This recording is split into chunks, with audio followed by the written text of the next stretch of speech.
New expansions coming out today, guys. So in this video, I'm gonna give you 5 decks you might want to try on day 1 of the new expansion. We're gonna go over the decks, and I'm gonna try to give you some tips for those. So if you're serious about Hearthstone, drop a like and subscribe to the channel, and don't forget you can hand me for some Hearthstone coaching. Now, let's check out the decks. You are not prepared! The first deck on the list is the one I actually created for the Fury Crafting stream, and it's gonna be Pirate Demon Hunter. This deck definitely felt quite strong, and you can check out my guide about it from the latest video with it, so you really get to understand how you can pilot this better. The deck is very fast. It has basically tons of pirates in there. You can do some really crazy quick things with it. It has plenty of card draws. You can actually find the patches pirates faster. We also have Zilliax in here. It's gonna be the +1, -1, obviously. So since you do tend to get pretty wide on the board, and I've actually seen some lists even include things like Sea Giants in here. But yeah, all around the deck is basically mindless aggro, so should be appealing to most of us, honestly. It's enjoyable to smoke the opponent down nice and quick, and you have plenty of cool synergies in here, including things like the Hosen, Roughhouser. The Wind Fury guy is also pretty cool. Some old school Self-Seed deckhand still works like a charm. And we also have the guy that gives you attack each time a pirate slaps, so that's also kind of cool. And yeah, the deck is just pretty fun like that. Definitely check out my latest video with it if you want to get a little bit deeper into it, as well as see it in action. On the number 2 spot, we actually have some Automation Priest that does seem like it did get some decent support out of this expansion. The best card that really helped it start looking like an actual deck again is the Pet Parrot, which basically helps you repeat one Astral Automation like that. We also have some Crimson Clergies for the card draw, the Fan Club, so you can have some healing on the board without having to spend mana. It's gonna work great with the Crimson. Funnel Cake is gonna help you get more stuff done in a single turn. Bird Watching is also not bad to get yourself automation is a lot bigger. Creation Pool would be great if it lands on the automation or at least on your parrot. This also helps you get more copies. Thrive in Shadows is gonna help you get those important spells. Chillin' Vol'jin ain't too bad in here, and mainly he's here because he's the Hunter Tourist, but the choose 2 minions and swap their stats could also be kind of cool. Like, technically you could have a very big automation on the board, like let's say 9 attack automation and a 1/3 Crimson Clergy. And if they're both ready to attack, you can attack with the 9 mana, with the 9 damage automation first, and then swap it to the Crimson and attack for 9 more like that, which is kind of hot. Or you could just use it to steal the opponent's big stats and whatnot, but yeah, you get the picture. Hot Coals ain't too bad in here for some easy 2 or 3 damage AoE, and you could damage yourself even with the help of the new trusty Fishing Rod, which is pretty cool as well, because it gets to fish out some of your good 1-drops like that, namely Automation and Crimson Clergy. We also have Pippin here, so you can copy some of those good 1-drops.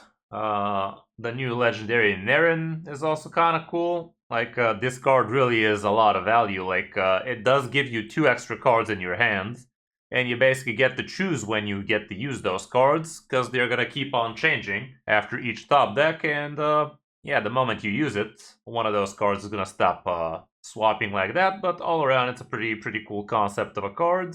Rodden is in here, so you can get extra copies of the automations you've copied over and over again. Amon Tool is obviously a good inclusion, and we have a few neutrals at the bottom with Celestial Projectionist as well as Zola, so you can get some bigger automations like that. So that should be pretty fun. I'm not sure if it's gonna be top tier or anything like that, but definitely should be worth a checksicle. I think there was a more competitive looking aggro priest out there, but I couldn't really find that deck for now, so I'm gonna give this one a go until I find that one later. But yeah, definitely looks like a cool concept, honestly. Moving next to Amalgam Hunter, and I actually did try Amalgam Hunter on the Fury Crafting stream. Dan and Blue sent me one. This one does look a little bit different, though. It's relying a lot more heavily on the Amalgam, honestly. So you are going to be making this adaptive amalgam a lot bigger with the help of things like Bronze Gatekeeper. The Sailboat Captain is a pretty cool inclusion, making it Wind Fury like that. We also have a bunch of bananas. Couple Muscle is still in here. Absorbent Parasite is pretty good as well. We still have the always bigger Germonger, so you can do some excess damage like that. Bird Watching ain't too bad. You can get yourself a very big Amalgam like that. We actually have a single copy of the Amalgam like that though, so there's that too. I guess it wouldn't be a bad idea to be using this on your Absorbent Parasite instead, because you have 2 of those, I guess, but it's kind of tricky. Patchwork Bells is still a good inclusion apparently. All You Can Eat still makes the cut in here. Not that many tribes, but it does draw you plenty, so that can be cool. Trusty Fishing Rod is gonna help you get the Amalgam over and over again. And it is the only 1-drop in the deck, so you might want to not swing with this every time. Mantle Shaper should be going down easily with all the spells we have in here. Agromar sounds like an okay inclusion, and the new legendary Warrior Tourist is also not bad in here, even though we're not using any warrior cards. No, actually the Couple Muscle is a warrior card, but yeah, this guy is basically in here because he's pretty decent on his own.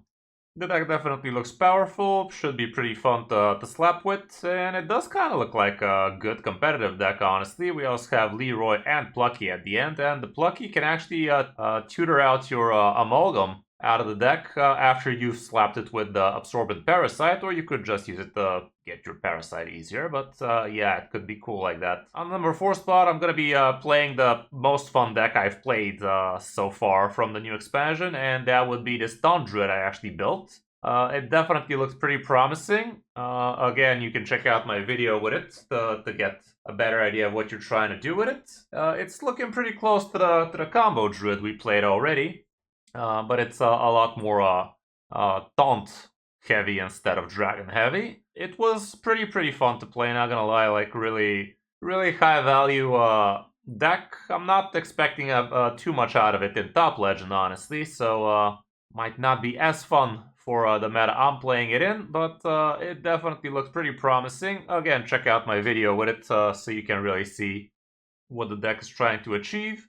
But yeah, we basically have a lot of ramp, a lot of taunts, and a lot of ways to get those taunts back. So pretty fun stuff.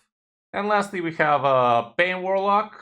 This is a similar variant to the one I tried on the Fury Crafting stream. It might be worth including some healing, like the healing weapon, so you don't actually kill yourself too much. Like a lot of the times we were actually taking a little bit too much damage with the deck. Like so many of the cards are trying to kill you, so maybe including 1 or 2 copies of the weapon might be a good idea instead of trolley problems and whatnot. But all around the deck is still pretty fast, pretty effective, and it should be farming some of those day 1 unrefined greedy decks for sure. So yeah, again, check out my Pain Warlock Fury Crafting video so you get a better idea, and you can actually see some of the games with it as well. So yeah, these are going to be the 5 decks I'm going to be trying. Some of these lists I did pick up from Vicious Syndicate's website, where they actually have 45 decks to try out. I'm gonna throw the link in the description so you guys can check them out for yourself. Plenty of different options to choose from.